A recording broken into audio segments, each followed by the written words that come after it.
Baik, selamat malam. Assalamualaikum warahmatullahi wabarakatuh. Ya, para mahasiswa, ya, dan peserta pembelajaran pada malam hari ini yang saya banggakan, ya.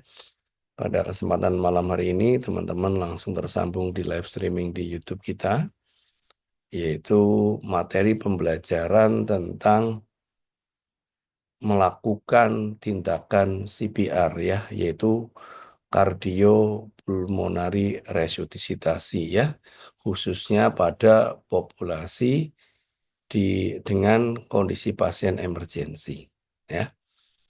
Oke, yang akan dibawakan oleh saya, ya, terkait materi ini. Ya, saya izin share kembali, ya. Nah, di dalam pembelajaran materi ini, teman-teman, ya, tentunya yang perlu diingat adalah teman-teman, ya, mampu mengenal, ya, apa saja yang menjadi tujuan kita, yaitu mampu melakukan tindakan bantuan hidup dasar, ya, pada pasien-pasien yang mengalami henti jantung, ya, atau henti nafas pada populasi lansia. Nah, ini diadop nanti dari berbagai sumber, ya, terutama mengacu pada American Heart Association tahun 2020.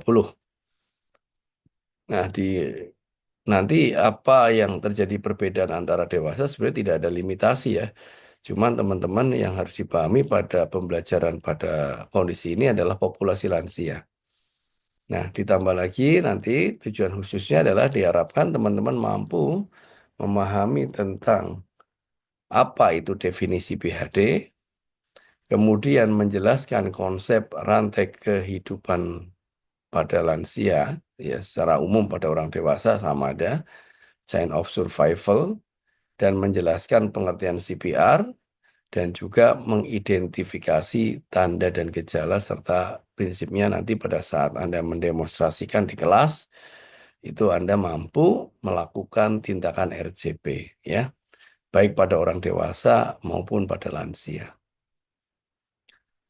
Nah, kalau kita melihat prevalensi, ya, teman-teman, prevalensi dari data-data yang ditampilkan di sini bahwa kejadian insiden kardiak arrest di luar rumah sakit itu, ya, pada kondisi, ya, perhitungan, ya, dari insiden Global Europe Resuscitation Council itu terjadi 50 sampai 100 kasus itu dari 100.000 penduduk per tahun, ya, jadi cukup banyak, ya. Nah, bagaimana angka survivalnya dari data Amerika Heart Association, ya, menunjukkan bahwa angka survival setelah pasien mengalami yang namanya cardiac arrest atau kondisi henti jantung di luar rumah sakit itu sekitar 10-12% secara global. Tetapi dapat meningkat hingga 40% jika dilakukan tindakan defibrilasi secara cepat dan tepat, itu pada waktu 3-5 menit. Nah, apa itu tindakan defibrilasi? Mungkin adik-adik pernah mendengar yang namanya tindakan, yaitu terapi kejut jantung, ya, terapi kejut jantung. Itu namanya defibrilasi. Nah, di sini, ya, poinnya. Jadi kalau pernah lihat video-video atau teman-teman belajar lihat di, ya, sinetron atau apa yang dilakukan kayak ini, eh, terapi listrik, itu namanya defibrilasi. Nah, kemudian bagaimana kejadian cardiac arrest, ya, ya, cardiac arrest di Indonesia dari data yang ditampilkan oleh Kemenkes tahun 2023, ini diperkirakan 30-500 tadi dalam per 100.000 per tahun, ya. Dan data terbaru menunjukkan bahwa survival untuk cardiac arrest di luar rumah sakit masih rendah. Jadi kalau ada henti jantung di luar rumah sakit itu tingkat kematiannya masih tinggi. Ya, kurang lebih 5-7% upaya peningkatan pendidikan masyarakat, ya itu dilakukan pembelajaran atau pelatihan tentang RJP dan penggunaan AED di tempat umum mulai menunjukkan hasil, tetapi masih banyak tantangan yang harus dihadapi, ya, tantangan yang harus dihadapi, sehingga angka kematiannya pun masih tinggi. Itu dari data ini, Kemenkesnya. Nah, sekarang kalau kita lihat lagi ya, teman-teman. Kalau kita lihat lagi dari data kondisi lansia, ya, di sini ada beberapa data yang mengenai henti jantung pada lansia, yaitu pada usia median di out hospital cardiac arrest pada tahun 2023, ya, usia-usia yang menengah atau usia median yang mengalami henti jantung di luar rumah sakit adalah usia-usia kurang lebih 65 tahun. Nah, mayoritas kejadian OHCA pada orang dewasa terjadi di rumah atau di tempat tinggal. Ya, seberapa besar? 73,4%, di tempat umum 16,3, dan di panti jompo adalah 10,3%. Nah, sementara untuk penyebabnya, ya, penyebabnya pada kondisi kardiak arrest itu banyak hal yang jelas oleh faktor-faktor kerusakan atau kelainan pada pembuluh darah koroner. Contoh pada pasien-pasien yang dicurigai serangan jantung atau bisa akut stroke. Nah, itu ya. Nah, data-data yang lain bisa karena adanya gangguan pernafasan sekitar 8,8%, overdosis obat 7,0%, kemudian terjadinya karena perdarahan yang berdampak pada hipovolemik, ya, dan juga akibat karena tenggelam itu sekitar 0,5%, dan penyebab medis lainnya adalah 0,6%. Nah, itu adalah penyebab OHCA. Nah, ditambah lagi adalah survival rate OHCA. Bagaimana tingkat keberhasilannya? Tingkat keberhasilan atau kelangsungan hidup, ya, di luar rumah sakit ditangani oleh petugas medis sekitar 9%. Ya, dengan 7% pasien memiliki status fungsional yang sangat baik, ya, saat keluar rumah sakit. Nah, itu terkait dari data-data yang ditampilkan, ya. Nah, di data lain perbedaan survival berdasarkan usia, ya. Penelitian menunjukkan bahwa peningkatan usia secara signifikan berhubungan dengan penurunan tingkat kelangsungan hidup hingga keluar rumah sakit dan hasil neurologis yang lebih buruk. Nah, kurva kelangsungan hidup menunjukkan penurunan yang tajam sekitar usia 50 tahun, ya, diikuti oleh penurunan yang lambat di usia 80 tahun. Jadi, semakin usianya lanjut, itu angka keberhasilannya semakin semakin rendah. Nah, itu ya yang terkait dari data-data kardiak arrest. Nah, ketika kita melakukan bantuan hidup dasar pada lansia, teman-teman yang harus dipikirkan adalah bagaimana sistem yang terjadi terutama pada sistem kardiovaskuler pada lansia ini akan terjadi apa saja kondisinya. Yang pertama adalah terjadi penurunan elastisitas pembuluh darah. Ya, aorta, arteri ini menjadi lebih kaku dan terjadi penebalan bahkan pembesaran yang namanya aneurisma atau bisa menyebabkan robekan atau diseksi aorta. Ya, kemudian terjadi hipertensi, ya, terjadi penurunan sensitivitas reseptor pada baroreseptor, ya, sehingga tekanan arti kurang responsif. Kemudian bisa menjadi terjadinya yang namanya hipotensi ortostatik meningkat, ya, dari perubahan posisi dari tidur ke duduk, ya, dari duduk ke berdiri. Ini kadangkala pada lansia itu akan terjadi sinkop atau pingsan. Maka sebaiknya ketika korban atau lansia mau terjadi perubahan posisi dari tiduran ke duduk dulu, baru duduk sekian beberapa waktu atau menit, baru berdiri, ya, sampai betul-betul kondisinya stabil. Kemudian juga bisa terjadi penurunan denyut jantung maksimal, ya. Nah, sehingga dampaknya adalah aktivitas fisik menurun, ya. Kapasitas jantung dalam memompa darah menurun saat stres fisik. Nah, ini yang terjadi pada lansia. Nah, kondisi apa lagi yang bisa terjadi pada lansia? Bisa terjadi perubahan struktur jantung, mengalami penebalan dinding-dinding ventrikel atau yang disebut dengan hipertrofi, terjadi penurunan kepatuhan atau compliant ventricle, ya, saat akhir diastolik, ya, sehingga aliran darah ke koronernya pun menurun. Kemudian ada perubahan fungsi katup, katup-katupnya menjadi penebalan atau kalsifikasi, ya, terutama pada katup aorta atau mitral. Bahkan kalau kita dengarkan ada yang namanya bunyi, galop, atau murmur, ya, akibat kebocoran katup. Nah, dampak lebih yang lain apa? Yaitu terjadi penurunan cadangan jantung, ya. Saat istirahat mungkin tampak normal. Saat stres, ini terjadi pada kondisi aktivitas yang berlebih pada kondisi olahraga atau infeksi. Nah, tentunya ini dapat meningkatkan terjadinya yang namanya gagal jantung atau heart failure, ya, istilahnya.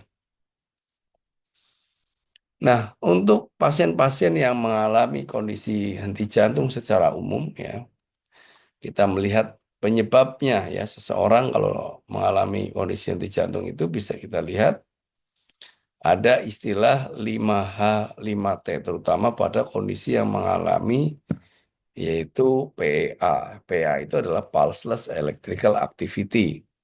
Ya, ada apa saja itu 5H-nya? Yaitu pada kondisi hipovolemi atau kekurangan cairan, kemudian ada hipoksia, kekurangan oksigen dalam darah, ya, dilihat dari nilai saturasi dan nilai AGD. Kemudian perubahan nilai ion hidrogen, pasiennya menjadi asidosis, baik itu metabolik atau respiratorik, ya. Kemudian terjadi imbalan elektrolit pada kondisi hipo atau hiperkalemia, ya. Dan terakhir adalah hipotermia. Hipotermia ini adalah terjadi perubahan suhu tubuh yang dingin, jadi kedinginan. Itu bisa menyebabkan terjadinya henti jantung yang jenisnya PA. Kemudian ada kondisi trauma. Trauma itu 5T, ya. Di sini ada 5T itu ada siapa saja, yaitu ada tension pneumotorak, ada trauma di dada. Kemudian ada tamponet jantung. Tamponet jantung itu istilahnya adalah pengisian cairan di ruang-ruang perikardium namanya, dan menekan ruang dinding jantung namanya tamponade. Kemudian toxicity, keracunan, ya, intoksikasi. Kemudian bisa terjadi karena trombosis pada kasus paru, contoh pada akut pulmonary embolism, dan juga adalah trombosis koroner. Trombosis koroner itu adalah, trombosis itu istilah kita adalah gumpalan-gumpalan darah.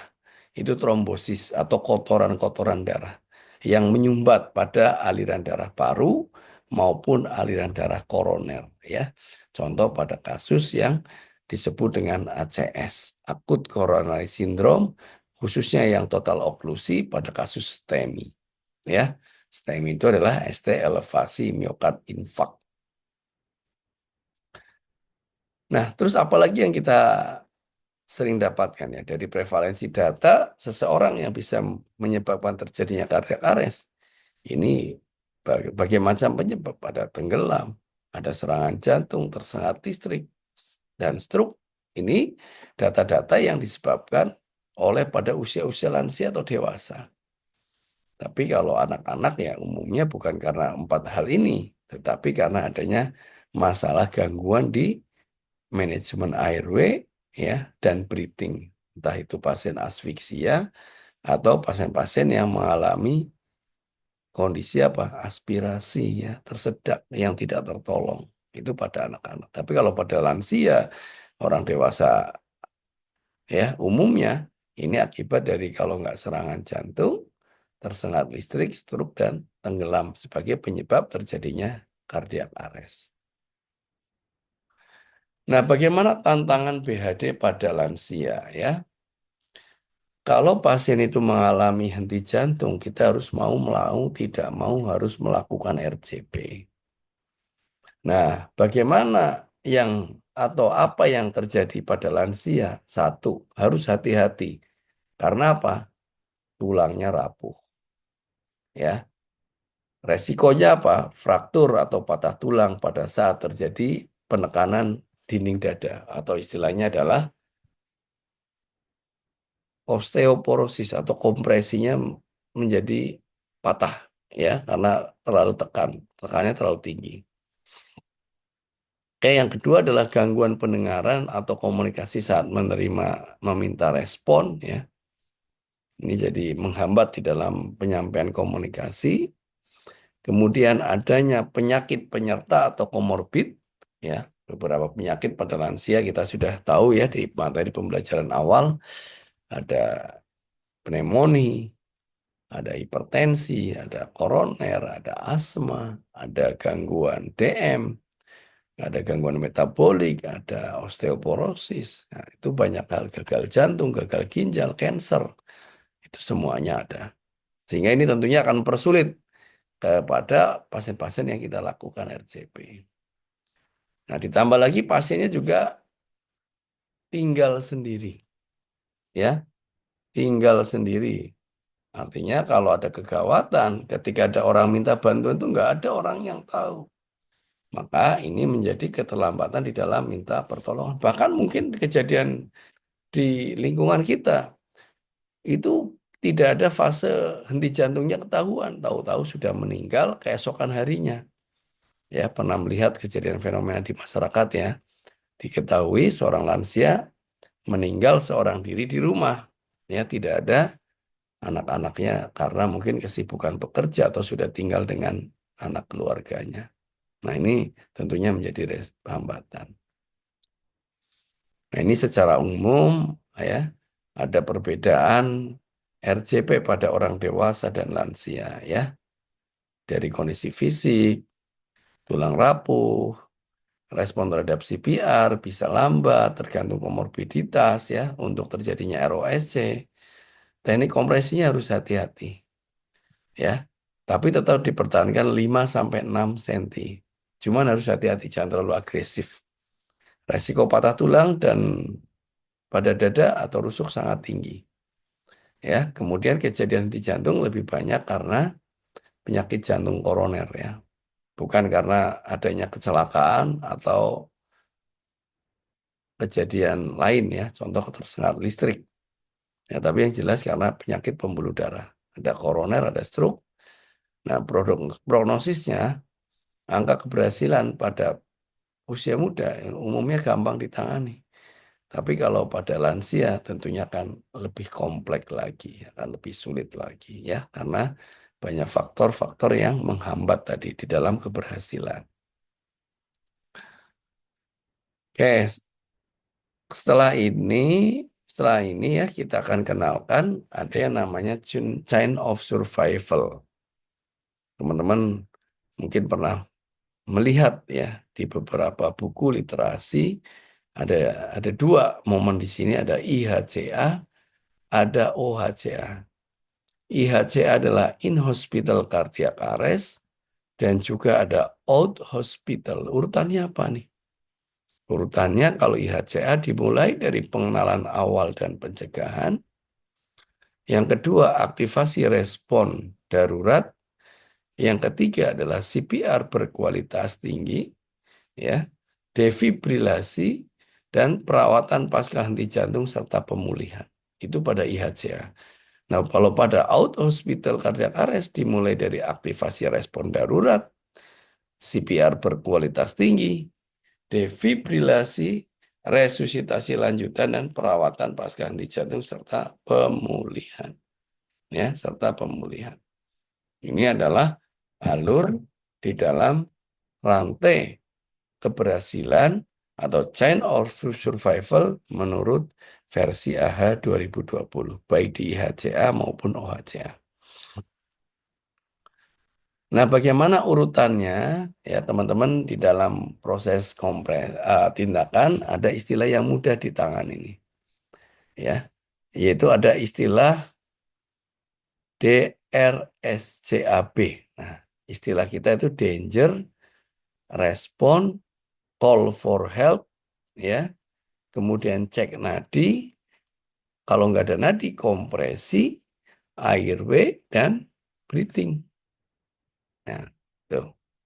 Coba boleh dibantu dibaca. Siapa nih yang bisa bantu? Kak Diar, Diar Farah. Diar,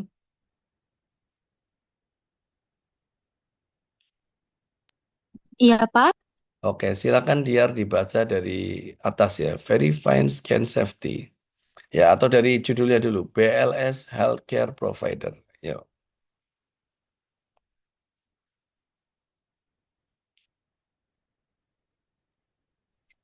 Eh, yang oh, yang BLS ya, Pak. Ya, dari judulnya dulu. Oke. BLS Healthcare Provider. Adult Cardiac Arrest Algorithm. Terus, di sini ada verify scan safety, itu ada chip for responsive, Chevrolet Health, terus ada activate emergency response system via mobile device, terus ada get aid and emergency equipment atau or send someone to the zoo. Terus di sini di bawahnya ada look for no breathing or only gasping and cheek pulse. Terus ada it full definitely felt within 10 seconds. Nah, di sebelah kirinya itu ada normal breathing pulse belt, monitor until emergency responder arrive. Terus sebelah kanannya non-normal breathing pulse belt, itu ada provide rescue breathing, one breath every 6 seconds or 10 breaths. Terus kedua ada check pulse every 2 minutes. If no pulse, start CPR. Terus ketiga ada if possible opioid overdose, administer naloxone if available per protocol. Terus di bawahnya ada no breathing or only gasping, pulse not felt. Ini dimulai start CPR. Pertama perform cycles of 30 compression and to breathe. Terus kedua ada use air as soon as it is available. Terus di bawahnya ada air arrive. Terus ada check rhythm, IED bukan AID, IAD. IAD. Terus di bawahnya ada check rhythm. Apakah ada shock cable rhythm? Terus dibagi dua. eh, yes shock cable. Yes shock cable itu ada pertama give one shot, resume CPR immediately for 2 minutes. Terus kedua, continue until ILS providers take over or victims start to move. Terus ini ada no no no no no shockable. Pertama, resume CPR immediately for 2 minutes. Terus kedua, continue until ILS provider take over or victims start to move. Oke, thank you Diar ya. Oke, nice ya. Ya, jadi teman-teman bisa melihat ya bagaimana alur ya di dalam melakukan tindakan CPR. Ya, nggak cuma sekedar RCP saja, tapi harus ada urutan-urutannya. Nah, ini lebih lengkapnya ini. Nah, apa itu pemahaman tentang RCP? Ya, RCP adalah tindakan menyelamatkan hidup untuk korban yang mengalami tanda-tanda henti jantung. Ya, yaitu pada kondisi yang tidak ada respon, tidak ada nadi, atau kondisi gasping. Ya, based on AHA 2020. Nah, tadi udah disebutkan. Nah, ini simpelnya Farah, Diar, Egar. Ini yang lain tolong diaktifkan kameranya ya, teman. Yaitu urutan yang dilakukan adalah yang namanya DRSCAB. Ya. Jadi apa yang disampaikan tadi sama Diar itu kalau kita ulangi disingkat adalah D, severity scan safety atau danger namanya. Ya, R itu respon dengan memanggil dan menepuk kedua bahunya. Tidak ada respon, baru dilanjutkan adalah call for help, meminta bantuan. Ya, call for help, meminta bantuan. Oke, selanjutnya adalah jika Anda meminta bantuan karena tidak ada respon, selanjutnya cek nadi. Nadinya nadi karotis ya. Nadi karotis 5 sampai 10 detik ya. Hitung 1 sampai 10 detik. Kalau tidak ada nadi karotisnya ya di sini, maka kalian wajib sesegera mungkin melakukan resusitasi ya, RJP, dan membuka jalan nafas dan memberikan ventilasi ya dengan prinsip do high quality CPR ya, do high quality CPR. Nanti kita akan lihat do high quality CPR apa saja. Nah, tadi aman diri, aman lingkungan, aman pasien ya. Ada APD, minimal handscoon, barrier device sebagai perlindungan diri. Kalau aman lingkungan, minta keluarga untuk menunggu di luar ruangan boleh ya. Intinya evakuasi.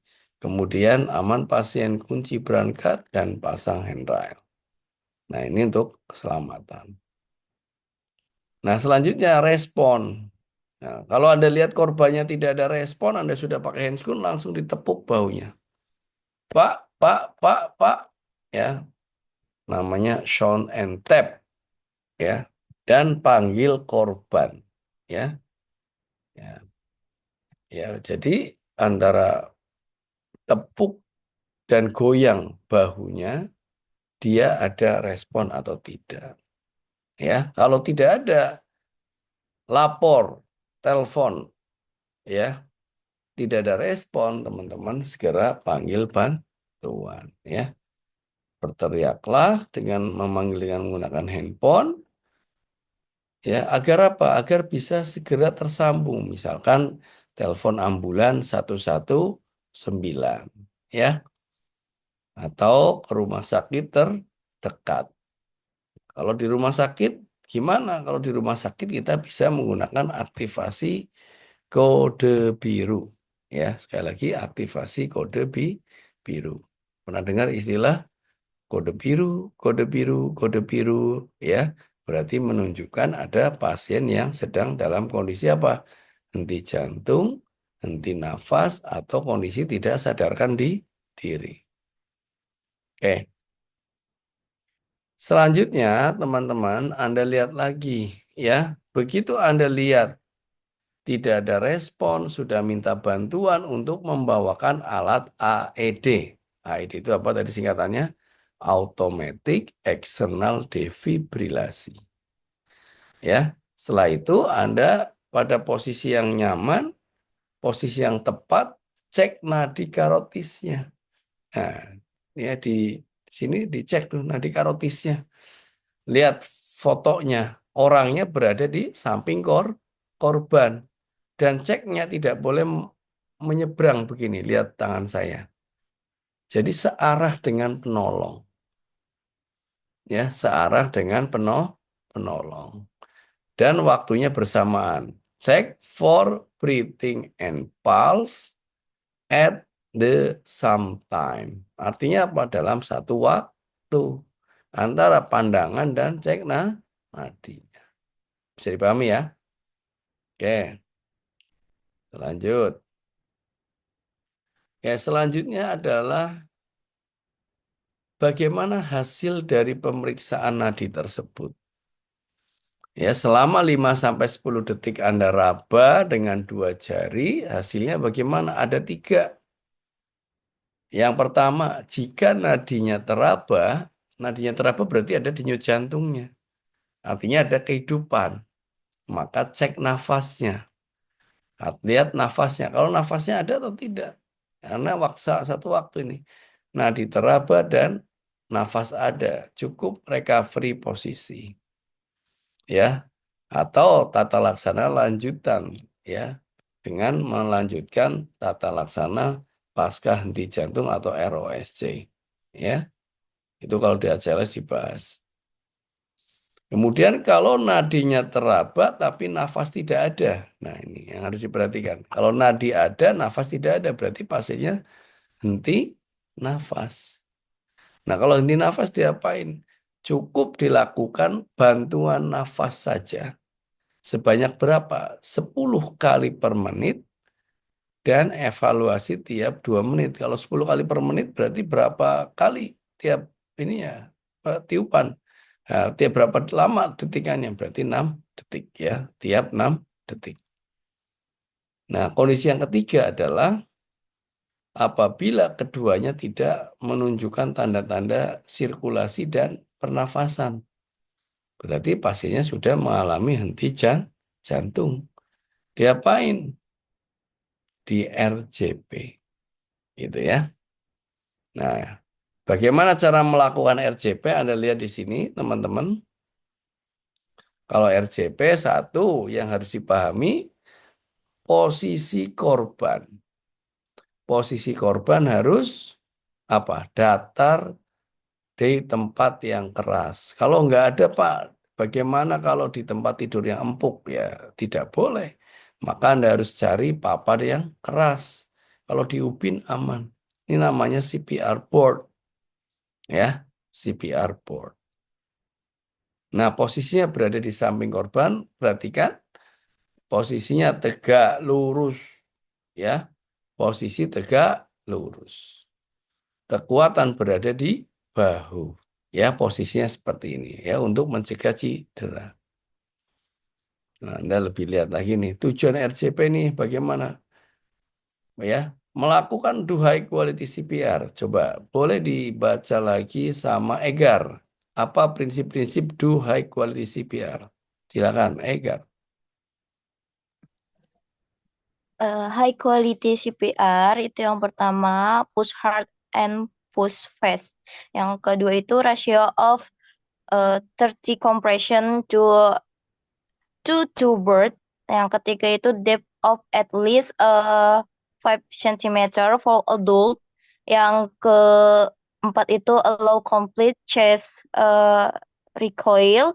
Yang keenam itu minimize interruption in chest compression. Yang keenam itu ada the goal is a CCV dalam kurung chest compression fraction at least 60% until 80%. 62. Iya. 62, Until 18%. bukan 18, Eh, eight- 80. Ya, kalau 18 80. jadi Ya. 18. Ya. 60 until 80%. Sen. Ya, tambah lagi satu adalah yaitu kecepatan ya. Kecepatan ya 100 sampai 120 kali per menit ya. Ini belum tertulis di sini. Jadi kecepatan speed compression ya 100 to 120 ya. Beat per minute, BPM. Gitu.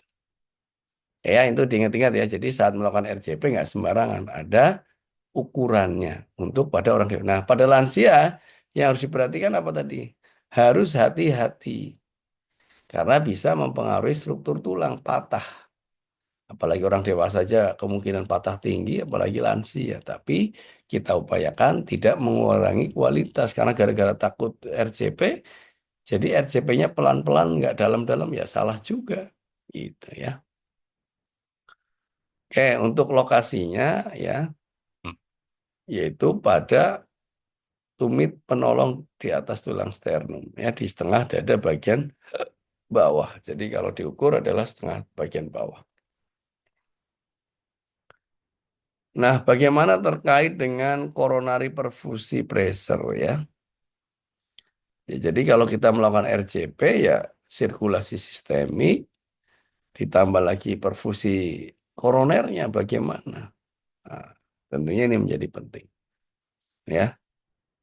Nah, target dari kita pemberian chest compression fraction adalah tadi 60-80%. Nah, bagaimana rumus CCF?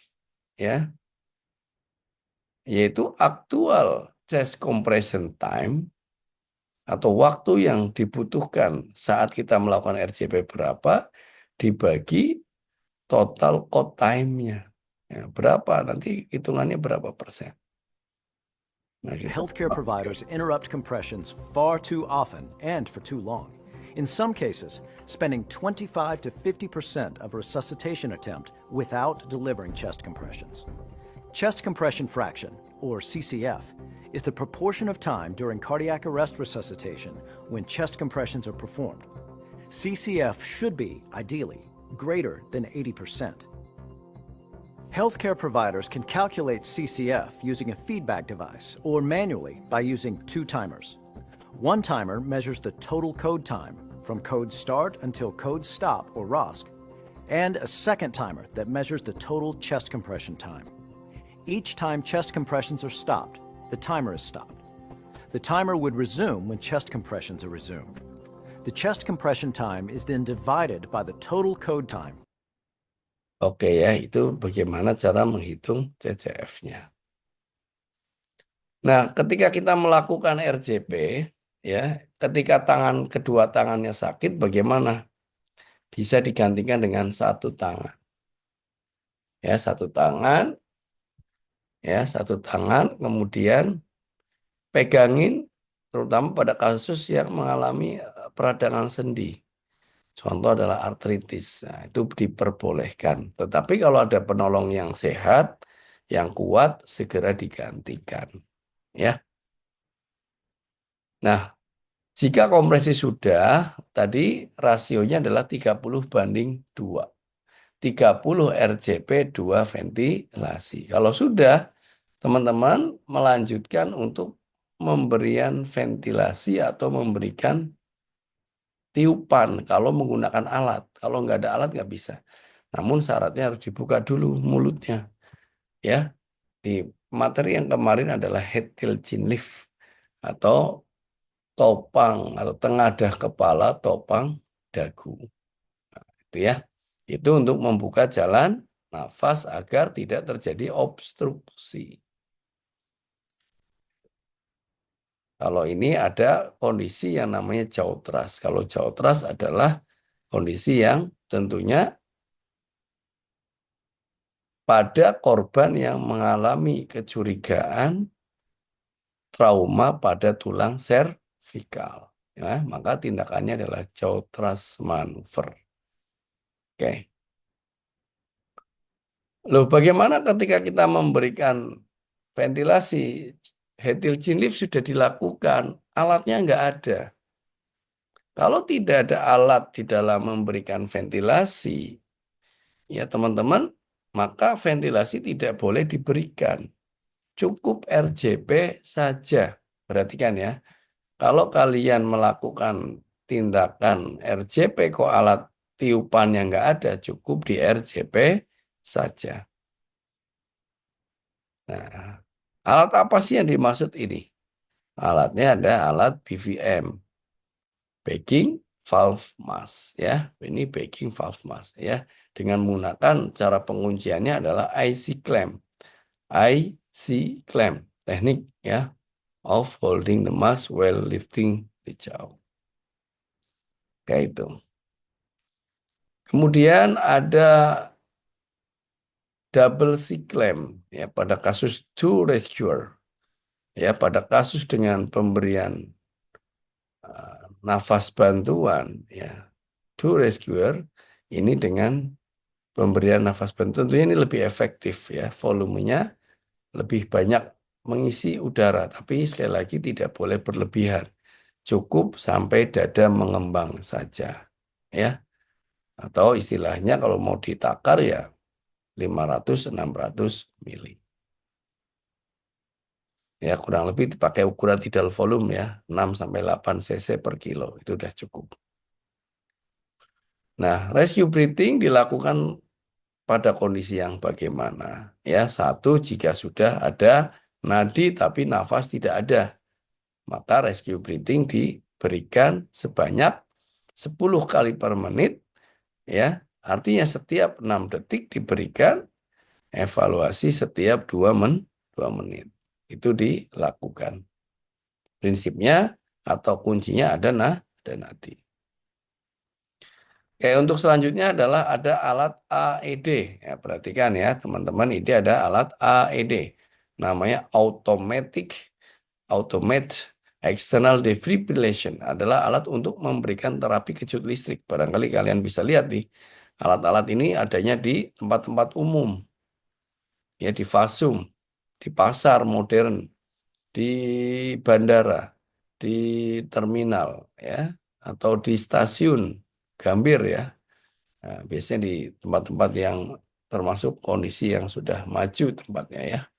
Ini atau di kantor-kantor yang memang ya dibutuhkan untuk orang-orang awam ketika terjadi henti jantung untuk terapi kejut listrik. Langkah-langkahnya bagaimana, teman-teman? Anda tinggal ngikuti instruksinya, yaitu dengan cara nyalakan power on. AED nanti akan memberikan instruksi selanjutnya, yaitu untuk menempelkan pads-nya ya. Jadi pads ini ada 2 ya. Ini daerah sternum, ini daerah apex, tempel set. Nah, makanya kalau RJP upayakan bajunya dibuka ya, supaya apa? Memudahkan kita memasang pad-nya. Ini namanya pad nih. Oke. Setelah itu ikuti langkah-langkah pemasangan AED ya. Jangan sentuh pasien saat menganalisa irama agar AED-nya lebih akurat. Ya, selanjutnya hentikan RJP juga. Nah, sampai betul-betul alat itu nanti menyampaikan, kalau di algoritma tadi yang dibaca sama Diar adalah apakah shockable rhythm or unshockable atau no shockable rhythm. Nah, ya, no non-shockable rhythm. Nah, dijelaskan kembali kalau gambarannya adalah shockable rhythm, maka pastikan tidak ada yang menyentuh pasien. Ya, pasti ada lampu alarm nyala untuk di-shock. Ya, tekan tombol shock saat AED siap. Dan setelah shock, ketika bunyi pasien aman untuk disentuh, baru lanjutkan RJP lagi ya sampai atau selama 2 menit. Nah, itu kalau irama shockable ya. Contoh pada gangguan irama ventricle takikardi tanpa nadi atau irama ventricle fibrilasi. Ya, kalau dilihat jenis tipikalnya yang shockable. Bagaimana kalau yang tidak ada indikasi untuk dilakukan shock? Nah, artinya non shockable. Ya, bagaimana? Ya dilakukan RJP kembali kalau memang nadinya belum ada. Itu. Kayak Anda simak videonya, silakan. Video berikut akan menggambarkan bagaimana cara melakukan RJP oleh 2 orang tanpa AED. Ya. Teman-teman tolong disimak ya. Okay, let's begin. In 3, 2, 1. Hey, are you okay? Are you okay? Activate the emergency response and get an AED.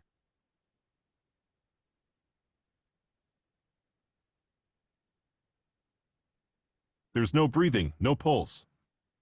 1, 2, 3, 4, 5, 6, 7, 8, 9, 10, 11, 12, 13, 14, 15, 16, 17, 18, 19, 20, 21, 22, 23, 24, 25, 26, 27, 28, 29, 30.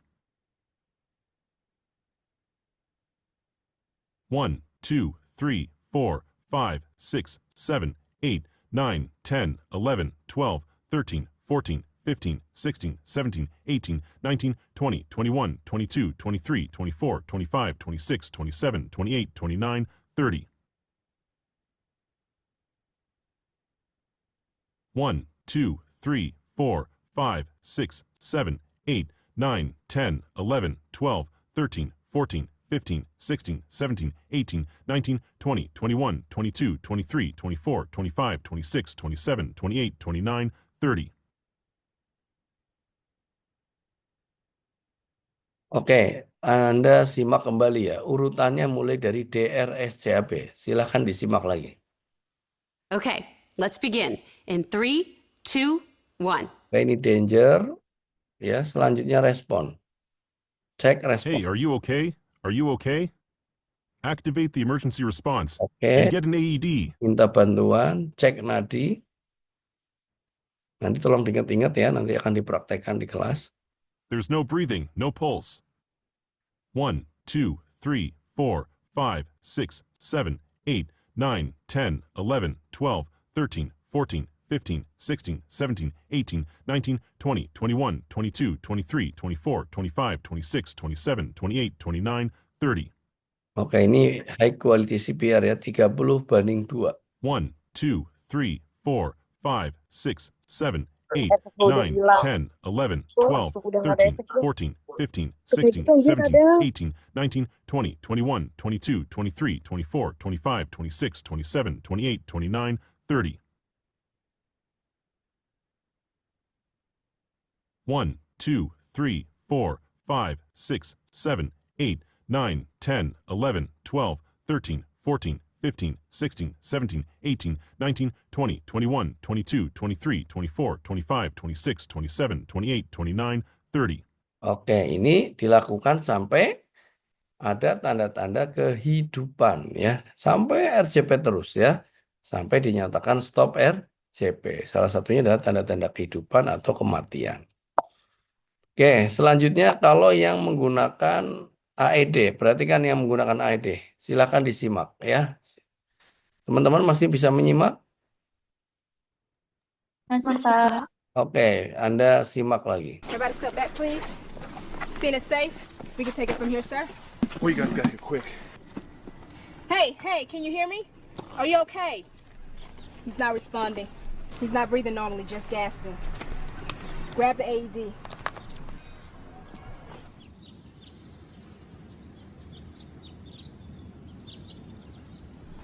There's no pulse. 1, 2, 3, 4. Remember, 5, 6, push hard 7, and fast. 9, At least 10, 2 inches or 11, 5 12, centimeters. 13, 14, His chest 15, needs to 16, completely 17, recoil 18, after each 19, compression. 21, 22, 23, 24, 25, 26, 27, 28. Analyzing Everybody clear? heart rhythm. Do not touch the patient. Let's switch now. Shock needed. Charging. Stay clear. AED of says the shock patient. advised. Everybody Press clear? the flashing button now. Shock delivered. Begin CPR. 1, 2, Start 3. with Nah, itu adalah ketika penolong menggunakan alat defibrilasi atau namanya AED ya. Dipakai seperti itu. Everybody step back. Nah, bagaimana ketika pasiennya itu sudah ada nadi ya, perhatikan ya. Jika pasien sudah ada nadi, Anda lihat lagi nafasnya. Ya, sudah ada nadi, sudah ada nafas ya. Diukur nilai nafasnya spontan atau tidak, adekuat atau tidak. Selanjutnya adalah diberikan recovery posisi. Atau istilahnya lebih tepatnya pertahankan jalan nafas. Ya, bisa dengan pemberian posisi recovery atau posisi mantap. Boleh nggak Pak cukup diberikan hetilchin lift? Boleh. Ya, apalagi kalau di rumah sakit sudah pasti tidak dimiringkan, tetapi dilakukan tindakan hetilchin lift saja. Cukup membebaskan jalan nafas. Tujuannya untuk apa? Mencegah aspirasi atau tersedak. Ya, apalagi kalau muntah dia. Oke, boleh dibantu lagi ya teman-teman. Ya, ada Dewi. Dewi, bagaimana kapan kita melakukan stop RCP? Silakan Wi, dibacakan Wi. Di sini ada yang pertama itu pasien menunjukkan tanda-tanda respon seperti bernapas, terus ada pergerakan, batuk, dan lain-lain. Terus yang kedua, tim ahli medis biasanya sudah datang. Terus yang ketiga, penolong kelelahan. Yang keempat, SOP di rumah sakit biasanya ditentukan dengan waktu maksimal melakukan RJP. Yang kelima, instruksi dokter. Dan yang terakhir sudah ada tanda kematian pasti, livor mortis, rigor mortis, dan pembusukan. Oke, terima kasih ya. Jadi kapan kita stop RJP? Ya RJP terus tadi. Di video tadi kan hanya durasi pendek. RJP terus sampai tiba-tiba mungkin pasiennya nafas, stop. Ya kan, penolong kelelahan. Aduh, baru 2 menit udah ngos-ngosan, nggak kuat. Ya udah mau gimana lagi. Ya, atau bisa jadi ada tanda-tanda kematian. Udah mobil metriasis, ya, udah pucet, kemudian sampai kebiruan, ya. Tuh. Atau mungkin sudah RJP lama nih, poin nomor 4. Udah setengah jam nggak ada respon. Ya, sampai 45 menit nggak ada respon. Sudah kemungkinan bisa jadi dia adalah sudah tidak bisa diselamatkan lagi ya. Oke, ini stop stop untuk RJP. Nah, untuk komplikasi. Oke, dilanjut lagi. Dewi, apa komplikasi atau ya dampak yang bisa di negatif? Silakan, Dewi.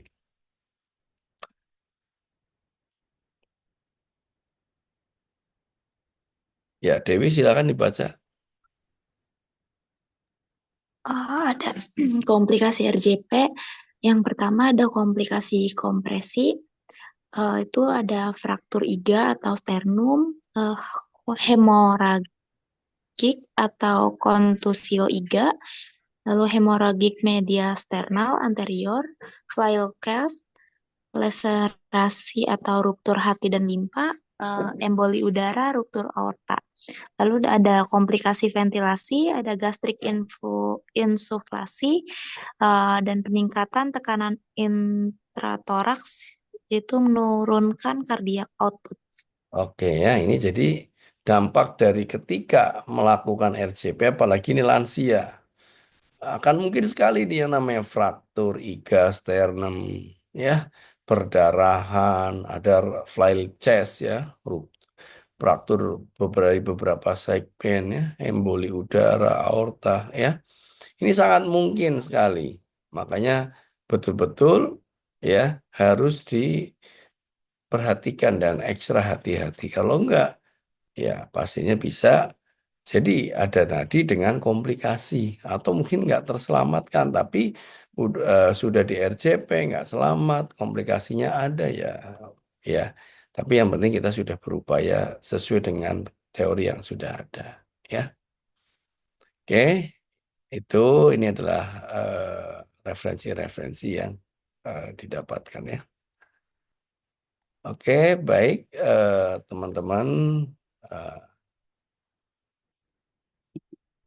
Demikian pembelajaran malam hari ini terkait dari bagaimana kita melakukan tindakan RJP atau BHD atau Basic Life Support pada orang dewasa. Untuk selanjutnya silakan kita tanya jawab. Terima kasih.